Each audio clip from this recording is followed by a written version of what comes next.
Hello and welcome to Prairie Pulse. Coming up a little bit later in the show, we'll hear some Christmas music from Carrie Noble. But first, joining me now is our guest Robin Nelson, the Executive Director of the Boys and Girls Club of the Red River Valley Youth Commission. Robin, thanks so much for joining us today. Thank you. As we get started, tell the folks a little bit about yourself and your background. Well, sure. I'm originally from Fargo. Have a couple guys. My sons are 22 and 17 up at UND in Fargo North, so they keep me busy. I've been with as the executive director position for 2 years now. I also serve on the Fargo School Board. I'm a third term, and serve on a couple other boards around town, so stay pretty busy. Okay. Well, we're not here to talk about school board today. Thank you. But let's talk about your job, the Boys and Girls Club of the Red River Valley. What is it and what's its mission? Sure. Well, the Boys and Girls Club of the Red River Valley and the Youth Commission partnership is all about giving kids a safe place to be when they're not in school and constructive things to do while they're there. A lot of people are familiar with Fargo Youth Commission, or FYC, as it's endearingly called. Been around since 1972. We used to be a place where kids could hang out, teenage kids could hang out and stay off the streets, essentially. And then we morphed in '86 into the before and after school care program, or the Latchkey program.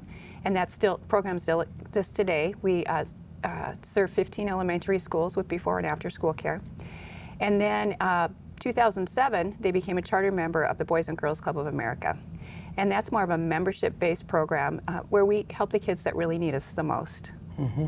Well, so the Boys and Girls Club and Youth Commission, what's the difference there? It's a partnership, if you will.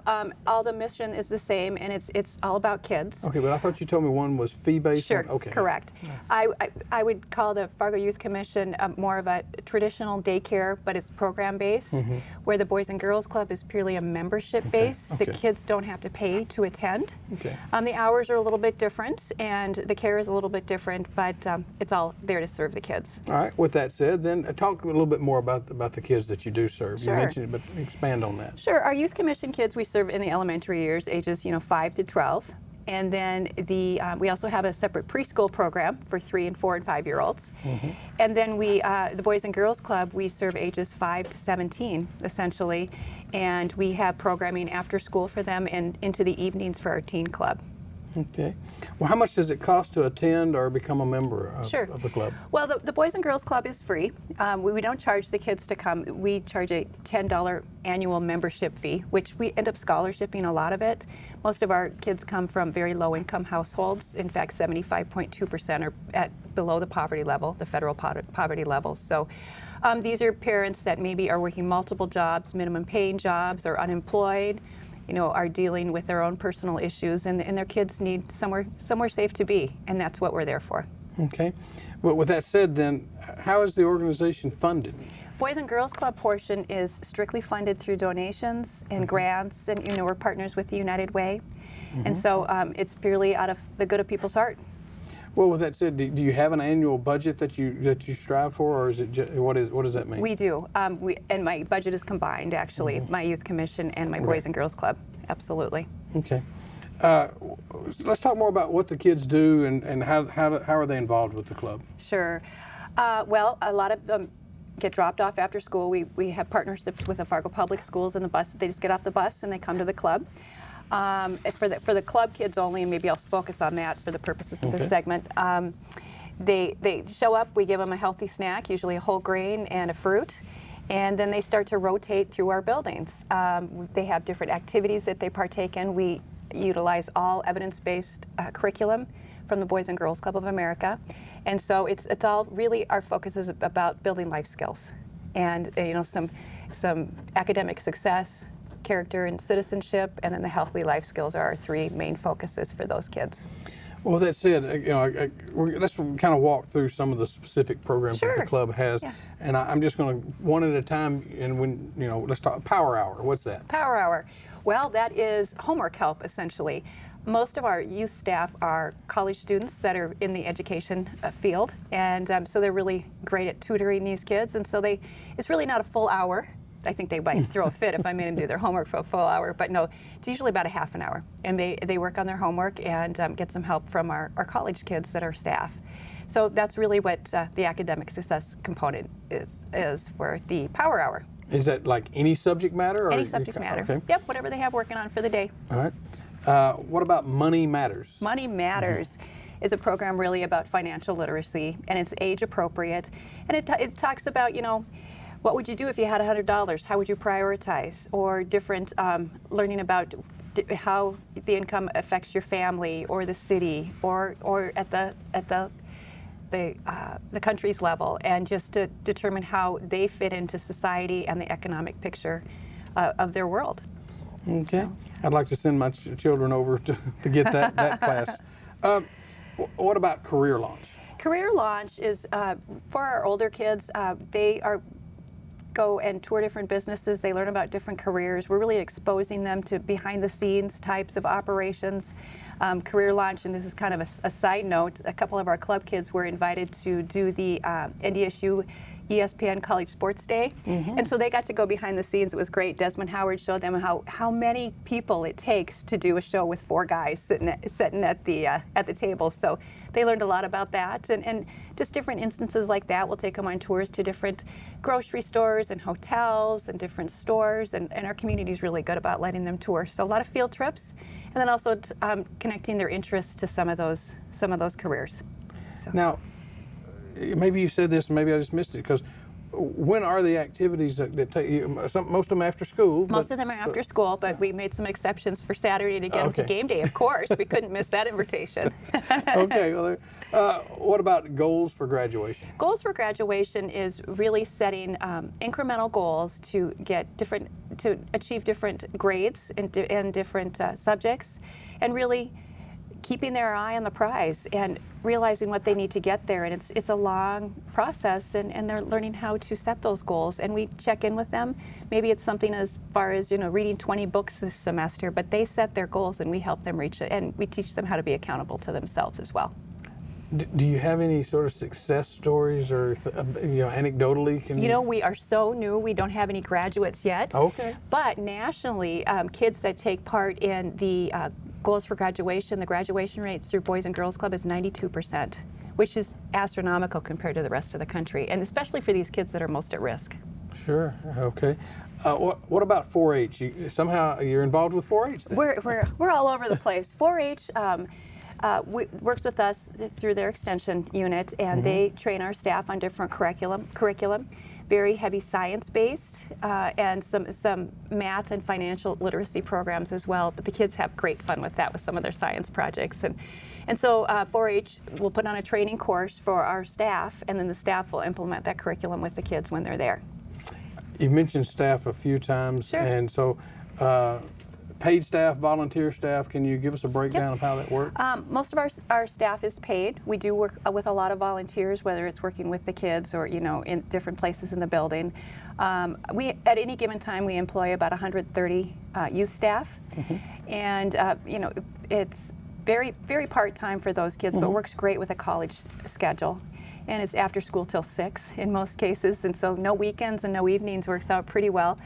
But the staff usually are in the education field working on those degrees, or they like kids, or maybe social work fields, things like that. So it's a great resume builder for them as well. Okay. Yeah. Let's go back to a couple more of your programs here. Sure. What about Triple Play? Sounds like baseball, but... Well, yeah, actually it is a play on baseball. Triple Play is about healthy hearts, minds, and souls. So you work on the heart with the exercise, you're spot on, and the minds, you know, making healthy lifestyle choices, and then the soul aspect is really working on their emotional self and how to take care of themselves and protect themselves and prosper in the social community, so they can perform better in different situations in life. You know, things come to run through my head with it. I mean, bullying, suicide rates, these types of things.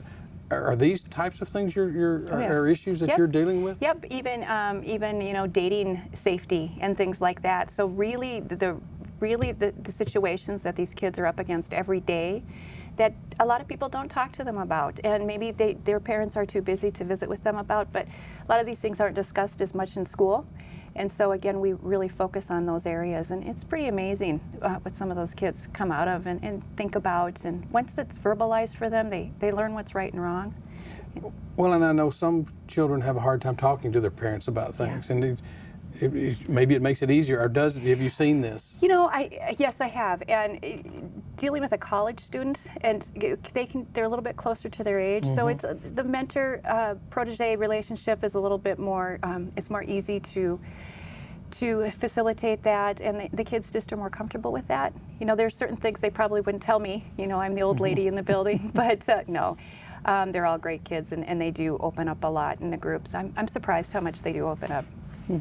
Well, I've got at least one more listed here, Club Tech. Club Tech, sure. We have computer labs in our buildings, and we teach them different safe ways to navigate the internet, different curriculums that include you making PowerPoints, writing letters, good old-fashioned letters, but printing them off, you know, things like that. So again, that's all based on some curriculum that has been sent to us by the Boys and Girls Club of America. Yeah. So with that said, and I have to think about young children today, don't even know how to write cursive. They teach it in 3rd grade, I think, and then they never use it because they're technology kids. I know. So, well, and they need to learn how to use that effectively and professionally. And you know, I'm the old-fashioned mom that still texts in full words to my kids, hoping that some of it's going to rub off.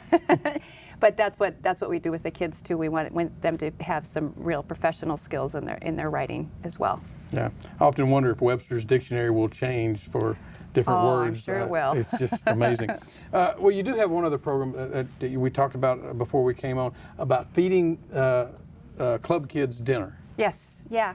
You know, I had a revelation last summer. I was taking a little guy to a field trip, and I picked him up about 4:30, and it was a hot day in the afternoon, and I realized the mom and me, I had a Gatorade, and I handed it to him, and he said, "Oh, thank you, Robin."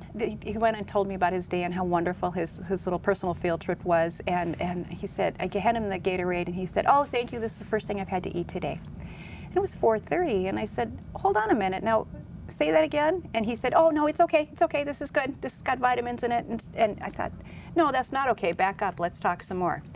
And as it turns out, I started to investigate, and I found out a lot of our kids were coming to the club at 12:30 hungry, or they hadn't eaten properly. So I said, you know what, we need to feed these kids, and no matter what it takes, it's not in the budget. So we started to purchase some food in bulk from the food bank, but we just couldn't afford anything substantial enough. And so I got on the horn, and through some networking with my friends and some board members, we now have our meals catered every evening for our kids. So we've got some great community partners. Local restaurants cater our kids once a week. Tuesdays, it's the Beef Steak Club, and Wednesdays, it's Monty's, and Thursday, it is Mezzaluna. So they're really great about wanting to help our kids, and so we go pick it up, our bus drivers pick it up, and we serve it to the kids, and Friday's leftovers. But it's kind of gourmet kids food. So, and I can't even afford to eat at those places very often, so it's pretty cool. And when the kids are eating, a lot of them haven't been in a formal dinner situation, so we're working on table manners and things like that, and just being courteous at the dinner table and having some great conversations with them too. So not just about the food, but also the time spent together feeding them. So yeah, our kids are now getting fed every night. I feel really good about that. Really good about it.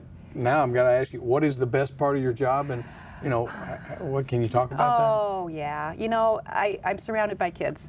My office is right off the gym, and there's balls rolling in there all day, and should I shut your door, Robin? And they're afraid to come in and get the balls. It's like, nope, I want my door open. I want to be able to see you guys, and just hearing them giggle and laugh is great fun. And you know, probably the best part though is some of the older kids really, you know, they trust me. And they don't have that with a lot of their adult relationships, and I appreciate that. And we have a lot of fun, and maybe they share with me some things that they wouldn't share with other people, but I feel privileged to be that person that they're comfortable with. Well, I don't think that's necessarily uncommon that the kids open up to other people more than they do their parents. Well, sometimes. Sure. Because that's just the nature of the beast, maybe. But what kind of feedback do you get from not just the kids in your program, you talked about that, but from the parents and maybe from others that are aware of what's going on? Well, the parents are very thankful. A lot of them, you know, this gives them the opportunity to work and not have to worry about childcare. We're not open, the club isn't open the full amount of time that the Youth Commission is, but it certainly gives them a buffer into their budget for for childcare. They are thankful that the kids are, a lot of them are English language learners, so they're learning a lot about the life skills here, and stuff their parents aren't equipped or know to teach them. So parents are very, very thankful, and the kids just have a blast. Some of our kids get in trouble in school. Some of them cut class, and you know what? Sometimes they come to the club when they cut class, and so we load them up and we take them back to school. But they want to be there, and we're there for them. And we've got some great kiddos there that are really growing a lot. Well, if people want to get involved or find out more information, where can they go? How can they get involved? Sure. Yeah. Call our administrative office that's under the Boys and Girls Club of the Red River Valley, or the Fargo Youth Commission. The phone number is 701-235-2147, or you can check out our website, www.bgcrrv.org, Boy Girl Club Red River Valley. As far as registering for the club, the registration forms are on there. You can just come to our main site and register there as well. And the Youth Commission fee-based program, we can work with you through that website as well. So, yeah. Okay. Well, we wish you the best of luck, and we thank you so much for joining us today. Oh, thank you. Thank you for your time. Okay. Stay tuned for more.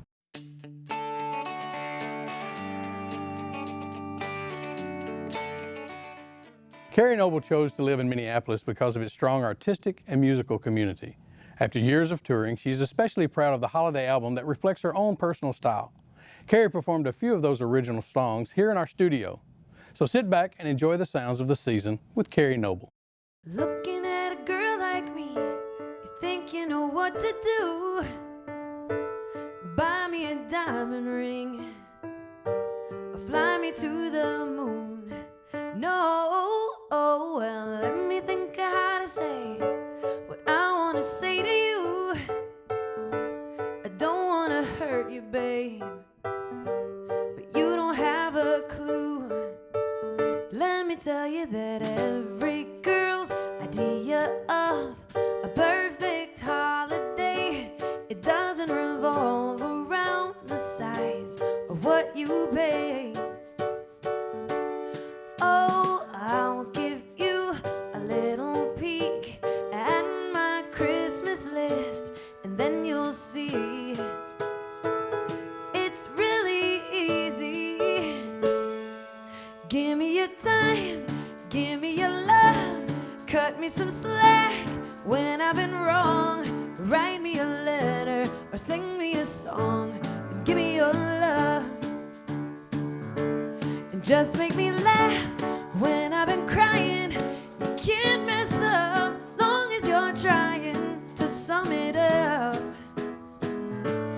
Give me your love. Well, looking at a boy like you, it can't be easy. I bet they all get in line, trying to catch your eye. Whoa, oh, well, that's why I cannot believe you're standing outside my door. You're bringing me everything you bought me at the store. Let me tell you that every girl's idea of a perfect holiday, it doesn't revolve around the size of what you pay. Oh, I'll give you a little peek at my Christmas list, and then you'll see it's really easy. Give me your time, give me your love, cut me some slack when I've been wrong. Write me a letter or sing me a song, and give me your love. And just make me laugh when I've been crying. You can't mess up long as you're trying to sum it up. Give me your love. Well, life is full of endless possibilities. All I want for Christmas is for you to understand me and give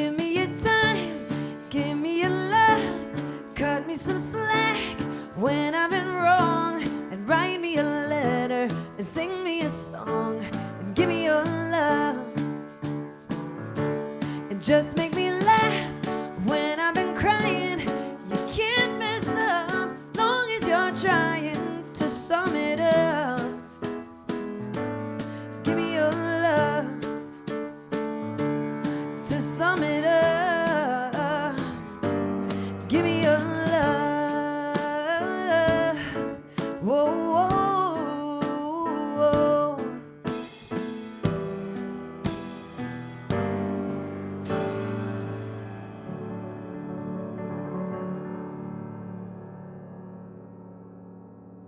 You know, I can't wait to get home and see my family and sing songs and eat a lot and sleep a lot and, you know, just spend time. It's my favorite thing about the holidays, just being able to spend time with the people that you love. You know, there are all of these pressures in terms of how much money we spend and what if we don't have enough money, and I know a lot of people end up feeling like they can't give the people that they love the things as much as they would like to give because they don't have enough money. And so this song, Giving You My Love, I wrote as a love song to your partner, to the person you're with, basically saying, look, we don't have a lot of stuff, we don't have a lot of money, but the reality is we have each other, and that is a bigger, better, more beautiful gift than I could ever want, and I can give you my love.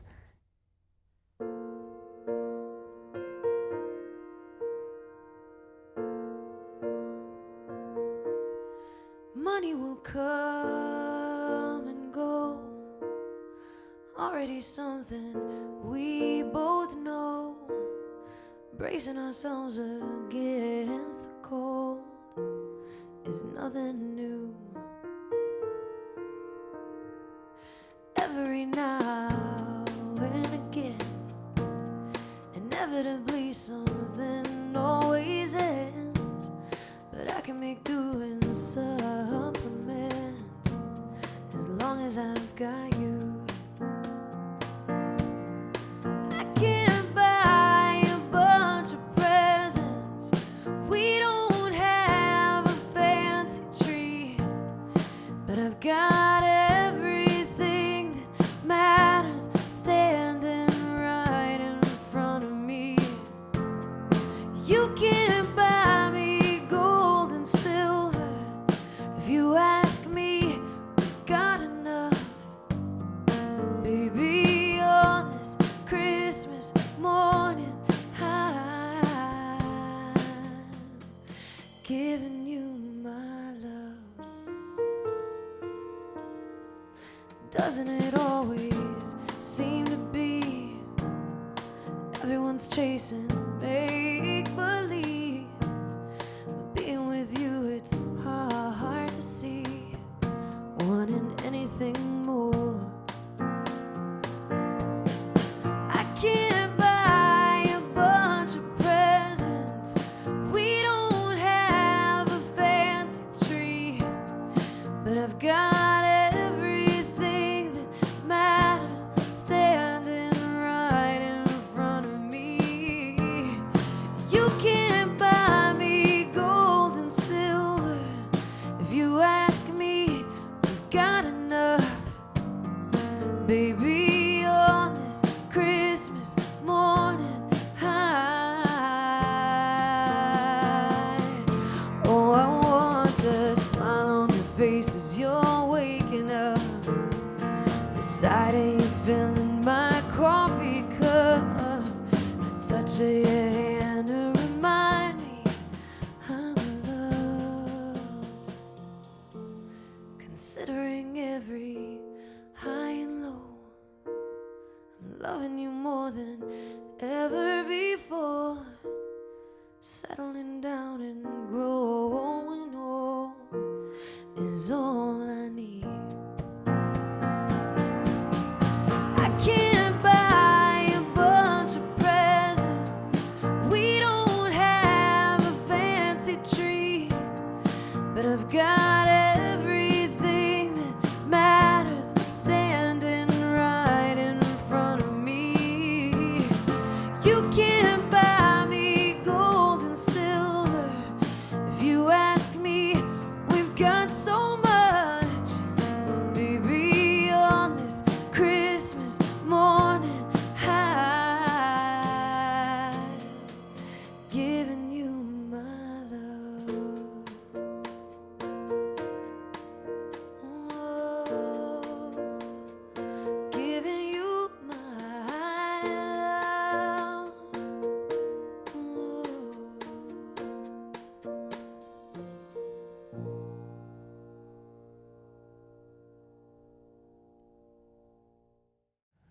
Well, that's all we have on Prairie Pulse for this week. And as always, thanks for watching.